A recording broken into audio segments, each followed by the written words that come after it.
বিশ্বনবী কাঁদতে কাঁদতে মাথা তুলবেন, বলবেন আল্লাহ, দুনিয়াতে সব নবীরা স্পেশাল দোয়া করেছে, আমি করি নাই, এবার আমি আমার স্পেশাল দোয়াটা করতে চাই, আপনি কবুল করবেন কিনা বলেন। আল্লাহ বলবেন, নবী কি আপনার দোয়া বলেন?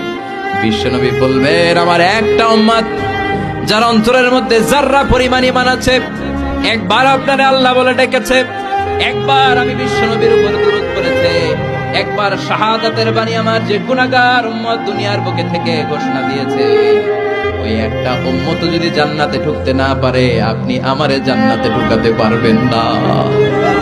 আল্লাহ বলবেন, সাল তুতা, সাল সাল তুতা, ওয়াশফা তুশাফা, শাফাত করেন নবী করেন, যার জন্য দোয়া করবেন আমি কবুল করে নেব। দুনিয়াতে বিশ্বনবী কম কষ্ট সহ্য করে নাই। 3 বছর শিয়াবে আবি তালেবে জেল খেটেছে। কয় বছর? দুর্ভিক্ষের বছরগুলোতে বিশ্বনবীর পেটে দানা পানি ছিল না।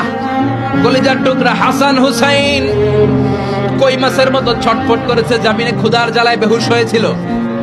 বিশ্বনবী যদি ওই স্পেশাল দোয়াটা করতেন, জান্নাত থেকে খাবারের বস্তা পাঠিয়ে দিত কে? ওই দোয়া করছিলেন? জেলখানায় আল্লাহরে বলছিলেন, আল্লাহ স্পেশাল দোয়া করলাম, জেল থেকে মুক্ত করে দেন, করছিলেন?